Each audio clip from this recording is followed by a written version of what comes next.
अस्सलाम वालेकुम, मैं हूं Shahbaz student of international relations. तो आज हम बात कर रहे हैं मेन फीचर्स ऑफ डिक्टेटरशिप। हमारा ये पांचवा टॉपिक है, पॉलिटिकल साइंस है और ये थर्ड हमारा लेक्चर है डिक्टेटरशिप पे। और हम आज ये डिस्कस कर रहे हैं कि क्या ज़रूरत पड़ती है किसी भी मुल्क में डिक्टेटरशिप लागू करने के लिए, या कोई डिक्टेटरशिप मुल्क में क्यों आता है और क्यों एक ही रूलर जो है पूरी कंट्री पे रूल करता है, क्या वजूहत हैं। तो इसमें हम डिस्कस करेंगे कि क्यों जो है डिक्टेटरशिप ज़रूरी भी होती है और क्यों जो लोग इससे डिक्टेटरशिप से तंग भी आ जाते हैं। ठीक है, तो ये कुछ हैं मेन फीचर्स डिक्टेटरशिप के। फर्स्ट है कि ये जो है प्रोडक्ट है क्राइसिस का, मतलब मुल्क में जो किसी भी किस्म की क्राइसिस आ जाता है तो डिक्टेटरशिप के ही ज़रिए वो मसला हल किया जाता है, वो क्राइसिस को रिजॉल्व किया जाता है। दूसरा है आर्बिट्रेरी एक्सरसाइज ऑफ पावर, मतलब कि एक किसी भी एक शख्स का जो रूल कर रहा है, जिसके पास एब्सोल्यूट पावर है, उसकी पावर मतलब वो कंट्री में कैसे जो है अपनी पावर यूज़ कर रहा है कंट्री में। Third, aggressive and dynamic methods of decision making, वो कैसे डिसीजन करता है, कैसे वो अपनी पॉलिसीज़ बनाता है और उस पर कैसे जो है लोगों को फॉलो करवाता है और कैसे जो है लोग उनके पॉलिसीज़ को, उनके लॉज को, उनके रूल्स को फॉलो करते हैं, वो मतलब वो कैसे कर लेते हैं। ठीक है। थर्ड फोर्थ है employment of despotic methods of political and social control. Despotic का मतलब होता है कंट्री और political system where the rules hold absolute power, मतलब कि कोई रूलर्स होगा या एक कंट्री है जिसमें एक रूलर जो रूल कर रहा है उसके पास एब्सोल्यूट पावर होगी। डिस्पोटिक का मतलब ये होता है, जिसका मतलब है डिस्पोटिज्म। ये हमारा वर्ड हम आगे देखेंगे। ठीक है, तो ये कैसे करते हैं। थर्ड है एब्ल्यूशन ऑफ कॉन्स्टिट्यूशन और लीगल बेसिस और पॉलिटिकल पावर। एब्ल्यूशन का मतलब होता है, एबोलिशन का मतलब होता है ख़त्म करना। ठीक है, कानून को ख़त्म करना, आयन को ख़त्म करना और अपनी मर्ज़ी का आयन लागू करना कंट्री में, और अपनी मर्ज़ी के हिसाब से अपने रूल को, अपने लॉ को लीगल करने के लिए वो दूसरे अपने कानून बनाता है, न्यू कानून बनाता है। ठीक है, तो जो कंट्री के आयन होते हैं, जो लॉज होते हैं, उनको ख़त्म करता है और अपनी मर्ज़ी से कानून और आयन जो है वो लागू करता है कंट्री में, एक डिक्टेटरशिप। ठीक है, तो फर्स्ट है हमारा it is a crisis product. ठीक है, तो किसी भी कंट्री में जो क्राइसिस आते हैं, या चाहे वो कॉन्स्टिट्यूशनल हो, ठीक है, या पॉलिटिकल हो, या सोशल हो, या इकोनॉमिक हो, या कोई रिलीजियस जो इश्यूज हों, या उन वो रीजंस हों, तो उनके सॉल्व करने के लिए, उन क्राइसिस को रिजॉल्व करने के लिए मुल्क में डिक्टेटरशिप लागू की जाती है। या डिक्टेटरशिप खुद अगर फील करता है कि मुझे अब आना चाहिए और मुझे जो है मैं रिजॉल्व कर सकता हूँ, तो वो डिक्टेटरशिप लागू कर देता है। ठीक है, तो सारे जो डिक्टेटरशिप हैं वो जो हैं क्राइसिस के प्रोडक्ट हैं। ठीक है, किसी न किसी मसले में आ जाते हैं और मसले को हल कराने के लिए वहाँ पे डिक्टेटरशिप लागू करते हैं या करवानी पड़ती है। ठीक है, या सेकंड रीज़न ये है, या तो मुल्क में जो डेमोक्रेसी है वो नाकाम है, बिल्कुल भी ना हिले, और वो जो है ना प्रॉपर फंक्शन नहीं कर रही मुल्क में, मुल्क के मसाइल को हल नहीं कर रही, या मुल्क जो है इंटरनल वहाँ पे वीकनेस है। हम देखेंगे इंटरनल वीकनेस कौन कौन सी होती है मुल्क में। ठीक है, या तो मुल्क में इंटरनल वीकनेस है, या तो जो डेमोक्रेसी वहाँ पे मुल्क में है वो प्रॉपरली फंक्शन नहीं कर रही, लोगों को हुकूक नहीं दे रही, और जो है कंट्री को डेवलप नहीं करने दे रही। तो इस वजह से जो है डेमोक्रेसी भी, मॉडर्न डिक्टोरियल रूल भी वहाँ पे इस्टेब्लिश हो जाता है। ठीक है, modern dictatorial rule, modern dictatorship हम पढ़ के आए, तो आप मेरी वीडियोज़ में चेक कर सकते हैं कि ये क्या होता है। ठीक है, तो ये भी एक रीज़न होता है कि अगर डेमोक्रेसी अनएबल है, वो नाअहल है, वो प्रॉपर फंक्शन नहीं कर सकती, तो जो उसकी वजह से डेमोक्रेसी को हटा के वहाँ पे डिक्टेटरशिप लागू की जाती है। ठीक है, तो एंशियंट रोम में क्या होता था, रोम के ज़माने में, एंशियंट रोम में ये होता था कि किसी भी इरसॉल्वेबल जो प्रॉब्लम होता है या क्राइसिस होती है, या मुल्क में इमरजेंसी लागू की जाती है, तो वहाँ पे डिस्पोटिज्म जो है वहाँ पे लागू की जाती है। मतलब एक तानाशाह को, एक डिक्टेटरशिप को लाया जाता है उस इमरजेंसी को, उस मसले को हल करने के लिए। ठीक है, तो किसी भी किस्म का मसला हो या इमरजेंसी हो, कोई भी मुल्क में आ जाती है, तो वहाँ पे डिक्टेटरशिप लागू की जाती है जाता, क्योंकि वहाँ वो मसला, वो क्राइसिस, वो इमरजेंसी किसी भी आम आदमी से या किसी भी दूसरे गवर्नमेंट के इदारे से रिजॉल्व नहीं हो पाती, तो वहाँ पे डिक्टेटरशिप आ जाती है। ठीक है, तो ये भी देखेंगे कि डिक्टेटरशिप मतलब इतनी ज़रूरी क्यों होती है कि वहाँ पे डिक्टेटरशिप ही लागू जो है ना करनी पड़ती है, वहाँ पे डिक्टेटरशिप लानी पड़ती है, ठीक है। तो बहुत से डिक्टेटरशिप हैं वो जो है नेशनल क्राइसिस की वजह से भी आते हैं, ठीक है। नेशनल क्राइसिस की वजह से मतलब नेशनल क्राइसिस वो जैसे मुल्क में अगर कर्जा चढ़ा हो, ठीक है, और पॉलिटिशियंस दूसरे पॉलिटिशियंस से डेमोक्रेसी के थ्रू जो है वो कर्जा नहीं चुका पा रही कंट्री, तो वहाँ पे भी डिक्टेटरशिप आ जाते हैं। तो वहाँ पे ये मसले हल कराने के लिए डिक्टेटरशिप ये नेशनल क्राइसिस को रिजोल्व कर लेती है, ठीक है। तो उन डिक्टेटरशिप में या तो मिलिट्री लीडर होता है, ठीक है, कोई स्ट्रॉन्ग मैन होता है, या उसमें मिलिट्री लीडर होता है, या पॉलिटिकल पार्टी का लीडर होता है, या तो क्लिक होते हैं, या एक ग्रुप होता है जिनको ये लगता है कि ये मसला मैं रिजोल्व करवा सकता हूँ, मैं इनको हल कर सकता हूँ। तो वो डिक्टेटरशिप के थ्रू, डिक्टेटरशिप के शेप में वो उस कंट्री पे रूल करना शुरू कर देता है, ठीक है। तो मतलब उनकी एक फीलिंग होती है कि मैं ये मसला हल कर सकता हूँ, तो मुझे अब यहाँ पे सदारत करनी चाहिए, मुझे यहाँ पे डिक्टेटरशिप लागू करनी चाहिए,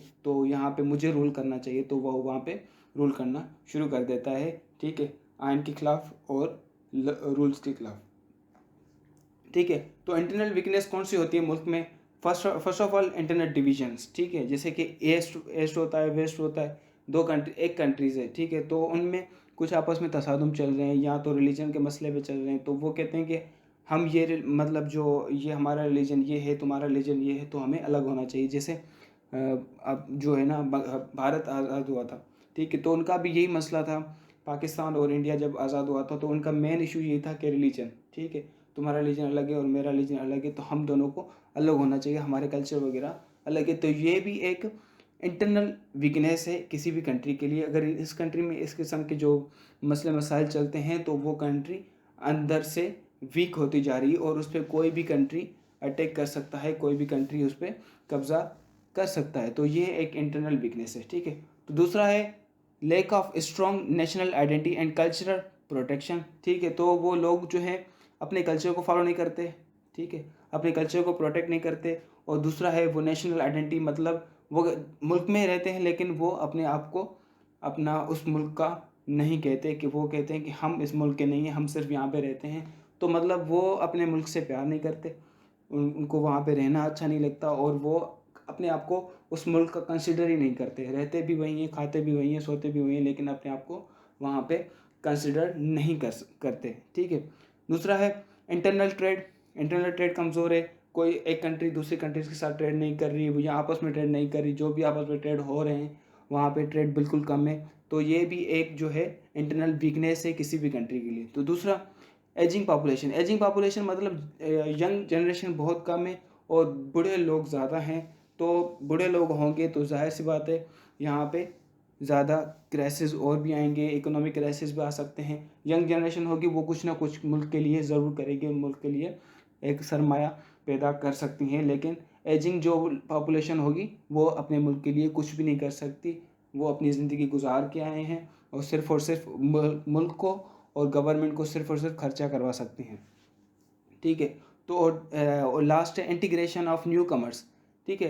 तो जैसे कि पाकिस्तान में अफ़गानिस्तान भी हैं, बहुत से भारतीय भी हैं, बांग्लादेशी भी हैं। तो ये जो है ना इंटीग्रेशन है, ठीक है, इनकी वजह से बहुत मसले मसाइल भी होते हैं।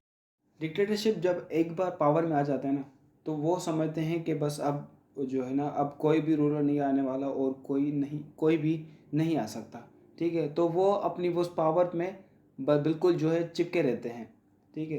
तो तब तक चिपके रहते हैं, तब तक वो रूल करते रहते हैं जब तक उनको कोई दूसरा ओवरथ्रो नहीं कर देता, या कोई दूसरा न्यू डिक्टेटर नहीं आ जाता उस कंट्री में, तब तक वो पहले वाला डिक्टेटर रूल करता रहता है, ठीक है। या तो फिर जो लोग उनके अगेंस्ट है, वो जो उनके अगेंस्ट रिवोल्ट करते हैं, उनके बीच में से कोई ऐसा लीडर आ जाए, ठीक है, तो वो उनको जो जहाँ तो उनको मार दे, ठीक है, डिक्टेटर जो रूल कर रहा है जहाँ उसको मार दे या उसको ओवरथ्रो कर दे, ठीक है। तो जैसा कि पाकिस्तान में अयूब खान के अगेंस्ट हुआ था, ठीक है, 1969 में उनको भी जो है ओवरथ्रो किया गया था और उनकी जगह दूसरा डिक्टेटर आ गया था।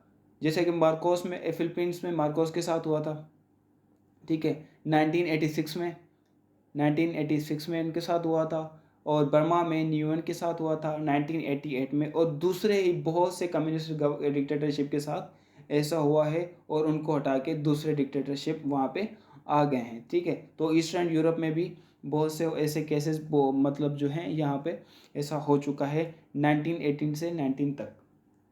ठीक है, तो डिक्टेटरशिप में यही होता है, एक डिक्टेटरशिप पहले है और उसको हटा के दूसरा डिक्टेटरशिप आ जाता है, और ऐसे ही ये चलता आता है जब तक डेमोक्रेसी कायम नहीं हो जाती कंट्री में। ठीक है, दूसरा है arbitrary exercise of power. Arbitrary का मतलब जो शख्स उस कंट्री में रूल कर रहा है उसके पास एब्सोल्यूट पावर हो।